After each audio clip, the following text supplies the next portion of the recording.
Did you think you kind of looked like the boy in the film?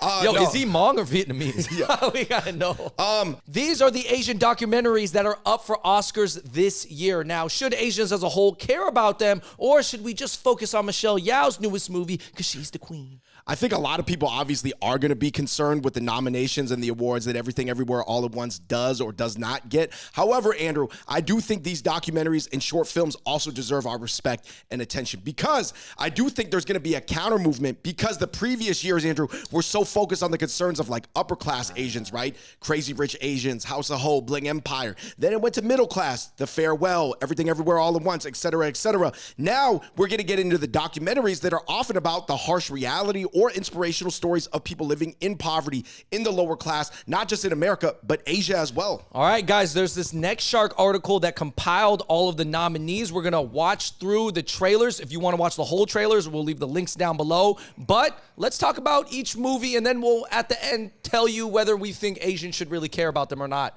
So let's get into the first one, Children of the Mist. All right, Children of the Mist, Andrew, is about a Hmong village in Vietnam where they're like speaking Hmong with each other, but they go to Vietnamese school. So they're like a minority of a minority. And this girl, Andrew, is trying to figure out, like, it's 2022, modern day, you know, you can pick your own partner, but in her village, the Hmong ritual is that she can get married away at 14 years old. So she's got the push and the pull, and the parents don't know to be modern or to be ancient. You guys watch the trailer. Huh.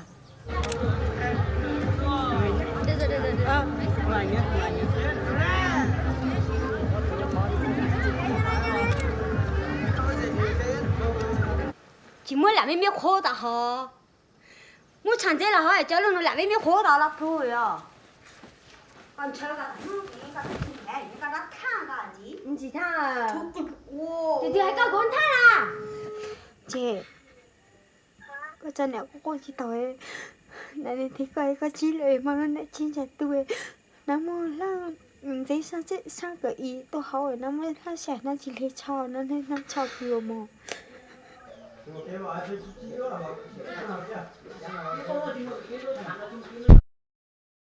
I think this movie's going to be pretty interesting because, especially as Asian Americans, you know, Hmongs are such a small group of Asians, which is already a minority. Right, because like they don't have a country, right? Yeah, it's like a minority of a minority. But I do think with people like Sunisa Lee bringing light to the Hmong community in the past few years in a mainstream way, I think a lot of people are going to be interested in this.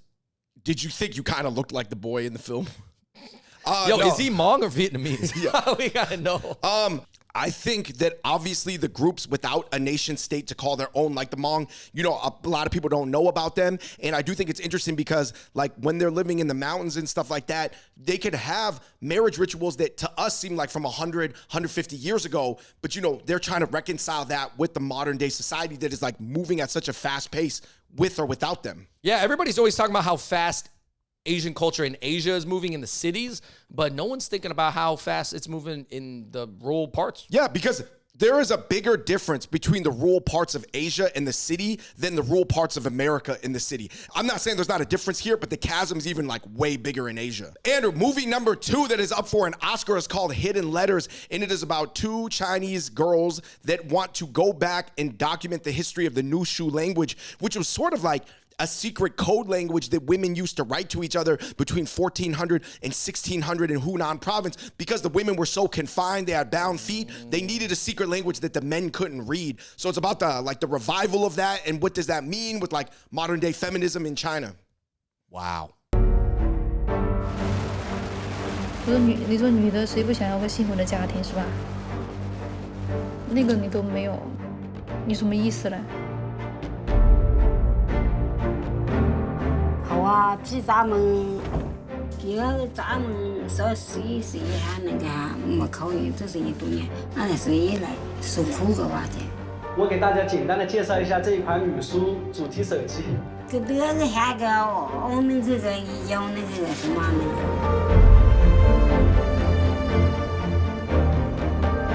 顺安强上次。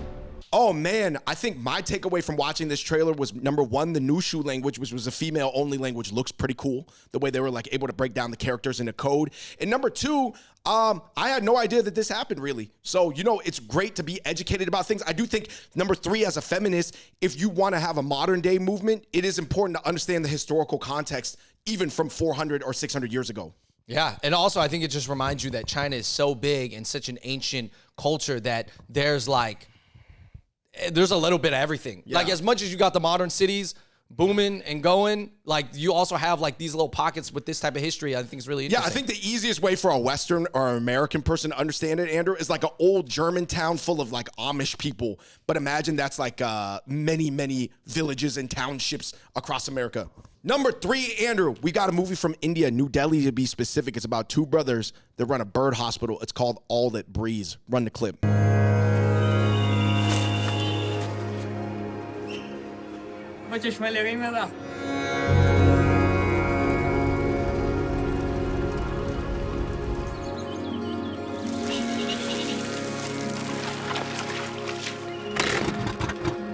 क्या है इसको?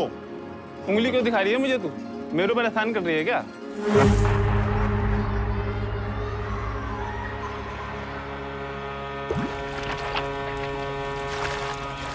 Oh my goodness, I will tell you this. I would not be surprised if All That Breathes wins the Oscar because it looks unbelievable. Like the cinematography, the shots of the city, the birds themselves, like the amount of emotion being elicited in this trailer is crazy. I mean, I think it's pretty interesting that in all the chaos or I guess their living situation, they are still running a bird hospital. One, a thing that I never really heard of, and 2, to care about animals and to show like the animals so much humanity and care. And, you know, I think that's why it's going to be an interesting movie. And obviously, to be honest, in the Western world or even in other countries, they're not showing like the same love to animals as they might in like India, or at least, you know, their specific like philosophy. Number 4, Andrew, we've got the Elephant Whisperers from South India. This is about a couple that adopts a baby elephant.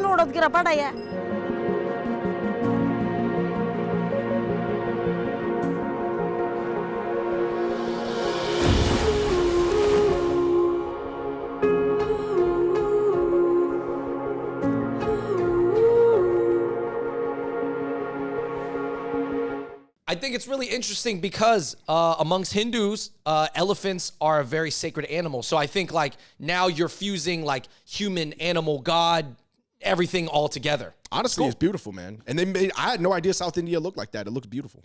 Andrew, next up, we've got Bad Axe, which is about a Cambodian-American family. They're refugees. They opened up a donut shop in rural Michigan. They converted it into a restaurant. They're doing well. They're a part of the community. They're living the American dream. Then COVID hits. They run into money problems. There's some racism, some anti-Asian hate, and it's just all about this like roller coaster of this immigrant family that wants to live the American dream. It felt like building the American dream. And our whole lives just changed, shut down. This is a global pandemic. Increasing numbers of cases and deaths here in Michigan. Bars, restaurants, coffee shops, all ordered by Governor Whitmer to stop normal business. I think that this is really interesting because, Andrew, you never see Asian Americans adapting to like Old Town USA because you know it's 2022. A lot of America's like not old towny, but where they have their shop, it is old towny. Yeah, no, I mean, I think you'd figure that a lot of Asians would try to move to areas with other Asians, but they're trying to make it happen in their town. So shout out to them. Also, it does kind of remind me, only because the donut thing is similar to Donut King, that documentary, but also I believe that this is a Cambodian American family, and most donut shops in America, the vast majority of them are opened by Cambodian Americans. Next up, Andrew, we got a documentary that we actually watched the whole thing. It's called 38 at the Garden. It's about Linsanity. Now, there's a lot of movies about Linsanity, but this one was focusing on the societal impact and implications. The most impossible thing I think I have ever witnessed in my life. When most Americans think about Asians, they think about dry cleaners, they think about IT guy. Small, passive, diminutive, unathletic. The stereotyping, the derision are so rampant. You don't think no Asian kid that's this size is gonna be dunking.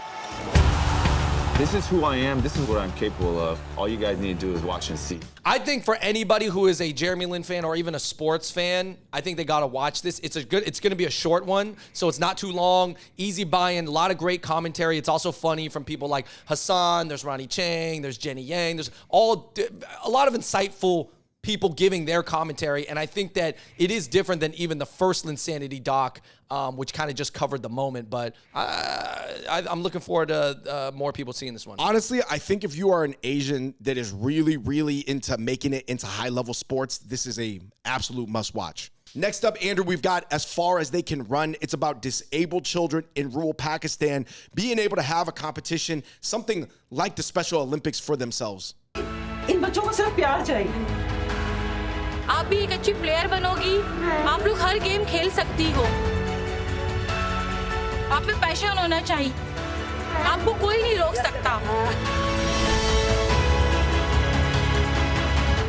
So I think this is cool because, you know, this is like a heartwarming story coming out of Pakistan, and I feel like being an American, oftentimes in the news, you don't hear a lot of positivity from that part of the world, but I think this is great and to show people trying to make the best out of a tough situation. For sure, for sure. Very, very touching. And like you said, documentaries are designed there to give you a peer into a world and, like, as much as you can within like a short amount of time, feel empathy and live the life as close as you can as somebody from way outside. Last up, Andrew, we've got a movie from China called Happiness is 4 Million Euros, and it's about a journalist. This is a real-life documentary of a journalist doing a huge interview with like a rich real estate mogul, and she's from the younger generation that's more hipster and almost like more like a Western person with more concerned with self-actualization. He's from the older school where of China, you know, post-cultural revolution, where they're just like, man, it's just all about making money. If you don't have money, you're nothing.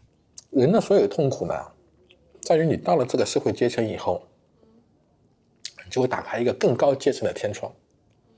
你到了 A8 就能看到 A9， 到了 A9 能看到 A10， 到了 A10 你看到的都是 A11。但是像我们现在这样工作，在一个平静的状态里，不是会更好一些？你还太年轻。你现在不懂。 You know, I think this is a cool documentary that even like Chinese Americans should watch because this type of attitude or belief from this generation, which is not wrong considering where they came from, right? Coming out of the revolution, everybody just wanted to make money at the time. But it is a lot focused on success and money, while even in America, you might have that type of riff with your parents. All right, Andrew, we just watched all of the documentaries. What are your major takeaways? Because, Andrew, we did all the work for them. They don't got to click through a bunch of links. All right, number one. Documentaries, they're always going to be more real life. And I think that Asians, when looking for real life role models or real life stories, they need to look at this. And not only Hollywood, listen, all that stuff is entertaining, but they're trying to entertain you first and then they'll slip in a little message at the end. That's what the movies are for. Documentaries are trying to show you a real reality point of view, and that's where you're going to see real Asians. Like, what do you think about Asians. People who are like, but I don't want to see this because this seems painful. It seems like maybe it's going to give me, even depending on how your family is, survivor's guilt. I want to see the House of Hoes and the Bling Empire season 1, 2, 3, where they make trillions and like live these lavish lives and crazy rich Asians, and it's wealth porn. Don't give me misery porn. But this is not even just a heart-wrenching story. This is real reality. I don't want to see it. That's fair. That's fair. Listen, if it's going to do that much damage to you, maybe don't watch these, all right? You're not ready for this type of documentary. However, I think Asians do need to consider this, at least one of these documentaries, as like on their list of things to watch in the future, because it's just the opposite of the flashy stuff that you see. Guys, we're talking about movies that are casted with beautiful Asian people, and, you know, some of our stories are getting out there, thankfully. I think the representation is getting better, but I think to just look back at where some of your friends' family or maybe your family came from. A cousin of a cousin. You're going to appreciate it a lot more, man. Yeah. I mean, like we said, there's always going to be stories told about the upper class, which is a smaller portion of the population, about the middle class, and stories about the lower class. Guys, listen. I like Michelle Yao, too. I love all the beautiful Asian people that are in the movie. Ke Huy Quan is going to win Best Supporting Actors. I agree that Stephanie Su got snubbed for also supporting actress. Great actors. They're all great. I'm just saying, watch one of these documentaries. I think that if all Asians watched more documentaries that were well made, it would give them a better sense of it. And by the way, guys, some people are going to be like, oh, what do you mean we should just watch these documentaries because they're made by white people? No, a lot of these documentaries were made by Asians. I think some of them were made with the help of white people or whatever. But yeah, Just watch them. I just think that overall it's better. And if nothing else, at least watch the trailers. Well, literally, one of them is free, posted right now. You can watch. Happiness is 4 million euros. Anyways, guys, thank you so much for watching. We are the Hot Pot Boys. You let us know in the comments down below. Are you going to watch any of these documentaries or not? That's okay. And what are some other good Asian documentaries that people need to watch? Let us know. Until next time, we out. Peace.